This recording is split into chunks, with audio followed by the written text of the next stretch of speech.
After doing Inside Out Emotions as SCPs last week, I was reminded how much I love doing just classic Dresden-narrated SCP episodes, and how the most fun ones to do are generally taking something really cute and making it kind of freaky looking. So I thought I would both return to one of my favorite series from the history of this channel, Pokemon as SCPs, but also specifically use some particularly cute Pokemon in starter Pokemon, and specifically starting with the ones that are going to be the starters for the new Pokemon ZA games. That's right, I said Z, because that's how we say that letter up here in the Great White North. Oh, don't you know, bud? That's what I'm talking about. Anyway, starter Pokemon SCPs. Let's go. Hit like if you want. Subscribe if you feel like. But either way, enjoy the show. Good evening, everyone. As most of you know by now, I am Professor Dresden Oakland, and today I will be discussing specific entities within the subcategory SCP-P, which were considered for a now defunct program called Project Red, though, for some reason, some of the paperwork on this project also had it labeled as Project Green. Please disregard this, as the two are the same experiment. It was once considered that since some of the entities within the subcategory SCP-P had shown a proclivity to make bonds with humans that spent a fair amount of time with them, certain breeds could be trained to assist operatives on dangerous field missions.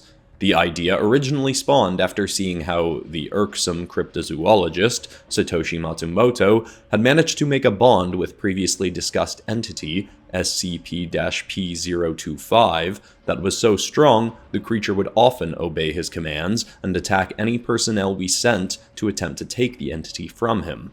While this project fell through and was never completed for several reasons, most of the entities considered for it are still contained in various sites of the Foundation. One entity considered was item number SCP-P158, Object Class, Safe. Special Containment Procedures. The entity is to be housed in a shared specialized aquatic habitat designated Site Cerulean. Entities of this type may remain contained in such a place until they go through their second metamorphic period, in which they take on their final form and full size. At this point, they must be transferred to more isolated housing for the safety of other entities. Description: P158 is a 2-foot-tall blue bipedal crocodilian creature. It has the ability to store water in its stomach and project it at a rapid rate, as many aquatic SCP-P entities can, which is at times a danger to those around it, but is not nearly as severe a threat as the entity's powerful jaws.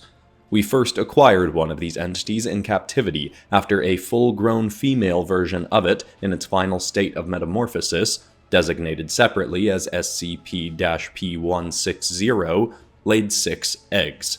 We found that while the full-grown entities can be incredibly dangerous and hostile towards personnel, the young were quite docile and even playful with operatives handling them.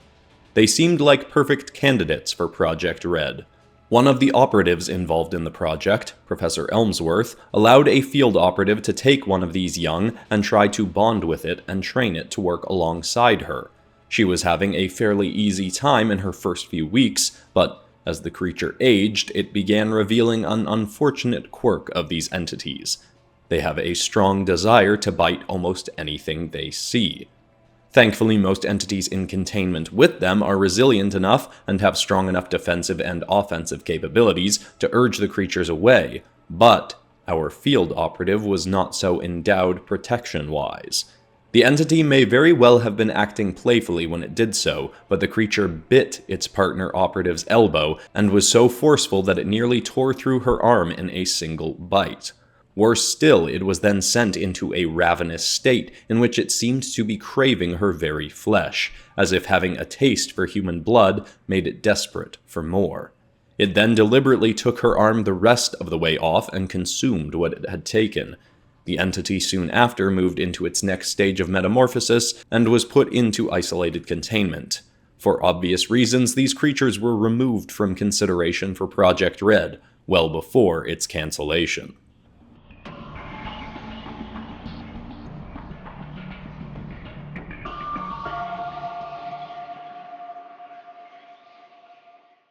The following entity was studied in containment for 3 years prior to being considered for Project Red, and it was deemed much more likely to be a success than others due to its docile nature. But even a docile creature will not necessarily be complacent to subjugation for long. Item number SCP-P152. Object Class: Safe. Special Containment Procedures. P152 is housed in the same building as P158, but in a separate sector dubbed Site Celadon, where other similar entities are housed. Approaching the entity must be done so cautiously if direct interaction is necessary, but elsewise, no special precautions need be taken when interacting with these creatures, so long as you do not endeavor to force them into combat situations. That is not a mistake we will make again. Description: P152 is a quadrupedal green entity with thorn-like protrusions emanating from its neck and an aromatic leaf stemming from the top of its head. It has a very flat face, essentially appearing to have no head at all, just facial features emerging from its neck. While the leaf may appear to be just that, a common leaf, it is actually incredibly sharp and as durable as steel. P152 can even spin its neck and whip the leaf off its head to assault any who threaten it. Thankfully, it almost never uses such an ability in containment because, as previously mentioned, it is quite docile and pleasant when left to be. The scent that emerges from its leaf can change depending on the creature's diet and how much time in the sun it is provided, but regardless of how it changes, it is always pleasant to inhale. The thorn-like protrusions on its neck are also able to be utilized as a weapon, or simply as a way for the entity to interact with its environment, as they can stretch out of its neck on the end of long vine-like appendages that it can control like a common monkey may use its tail. Professor Elmsworth was certain, as many were, that P152 would be a perfect candidate for Project Red, due to its combat capabilities paired with its relaxed demeanor. Sadly, its field operative partner suffered a worse fate than P158's partner. He spent enough time with his P152 entity that he felt it was ready to be taken into the field to help him track down another entity we'd been tracking in the oak woodlands of southwestern British Columbia. It was a 6-foot-tall brown bipedal stag beetle-like entity, P127, and the field op was able to locate it with the aid of his partner. Unfortunately, while still hiding from the entity, the operative attempted to command his creature to go out and restrain it. P152 refused. It seemed the creature had no intent on fighting. He did all he could to force the creature into battle, but it consistently refused. Growing concerned the entity may escape, he took a drastic measure and tossed P152 out before the creature. P127 saw the operative's small creature and approached with violent intent. To defend itself, and seemingly out of a sense of spite, the entity used its vines to grab the field operative and hold him in the air between itself and the large entity. The operative struggled and was unable to escape, resulting in P127 slicing him in half with a single bite of its massive pincers. P152 was found later sunbathing in the area and was brought back into containment. Anytime someone attempted to give it a command later, the creature would lash them with its vines. In fact, as if having a hive mind or having been warned by the one in Project Red, all other versions of P152 in containment thereafter refused to follow any direct commands. Needless to say, they too were removed from consideration.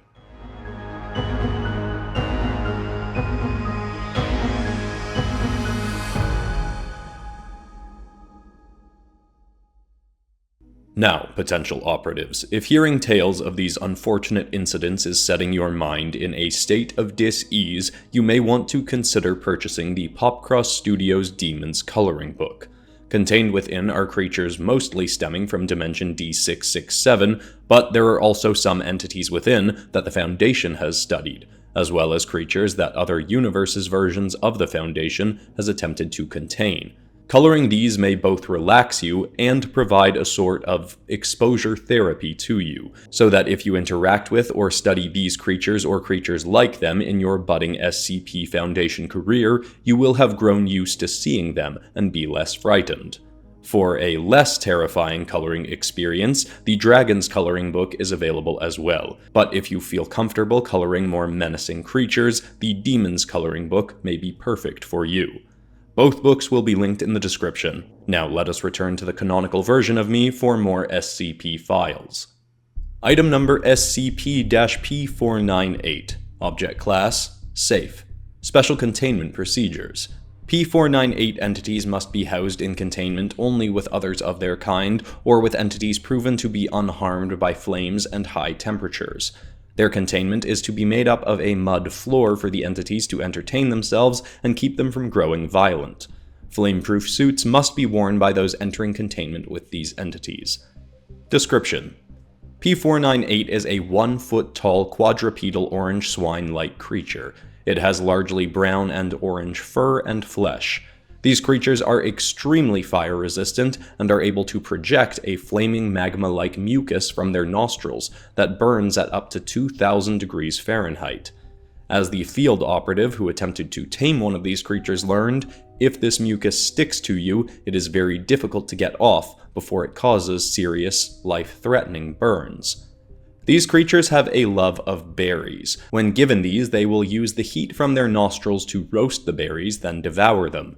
It was believed one of these entities could be tamed more easily using these snacks as a reward for good behavior and following directives. This tactic worked in the first months of attempting to tame the creature, during which time its partnered operative was taking the precaution of wearing a flame-resistant suit at all times around the entity. Unfortunately, he grew comfortable enough to remove this, only for the creature to reach an age where it became more rebellious and demanding. P498's operative was once withholding a large bag of berries, trying to get the entity to shoot flaming projectiles at a series of targets to improve its accuracy with its flaming mucus. The entity grew frustrated and started leaping onto its partner to try and take the snacks. He pushed it back gently, but eventually, P498 grew impatient enough that it fired its scorching mucus onto the operative's arm, forcing him to drop the berries and leaving him helplessly trying to attempt to put out the flames, only managing to make more of his body catch fire before another operative came with a fire extinguisher to put him out. Even with the flames doused, the mucus was still incredibly hot and continued to do further damage to his arm. Another entity removed from the program, and unfortunately, higher-ranking operatives did not take these incidents as enough of a pattern to shut the program down yet.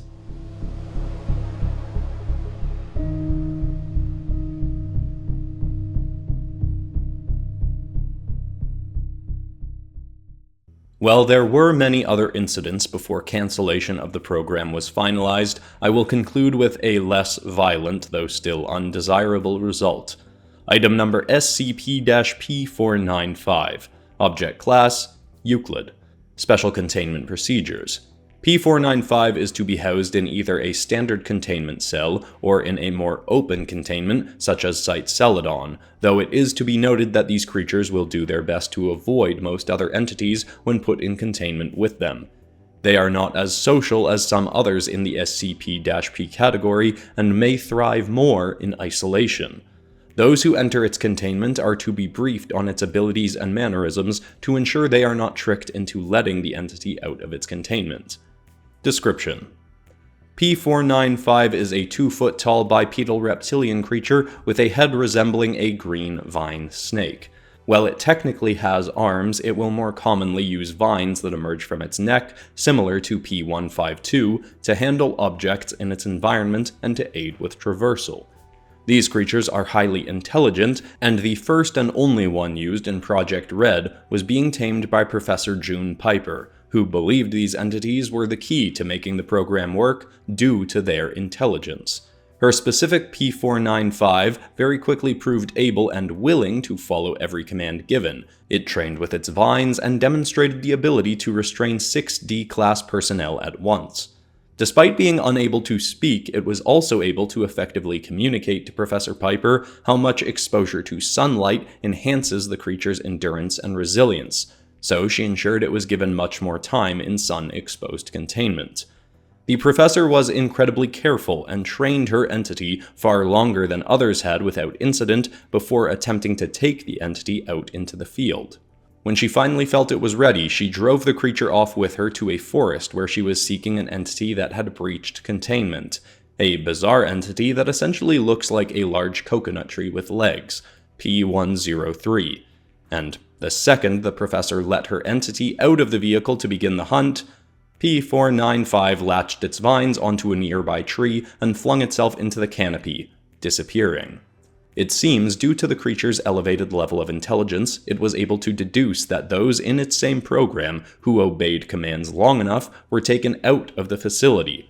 It was essentially biding its time until it was able to make its great escape. We have yet been able to relocate the creature, and Professor Piper's assertion that intelligent creatures would make the best partners was debunked. While there were other incidents I may be able to discuss later, that is all for today. My previous lecture on the physical manifestation emotional entities was recorded, as all my lectures are, and is available to those who missed it. Please find it with the provided link, as well as other past lectures. But for now, thank you for your time, and good night.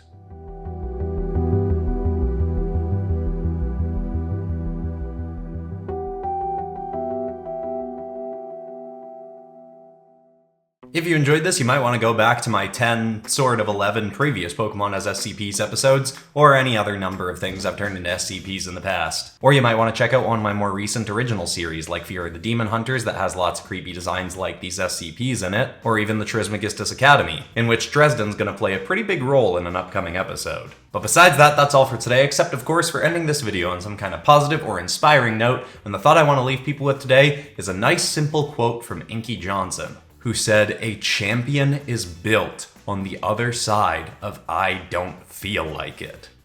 You know what that means, I don't think I need to explain it further. I hope that's inspiring, I love you all, and I'll see you all in the next episode on Friday. Goodbye.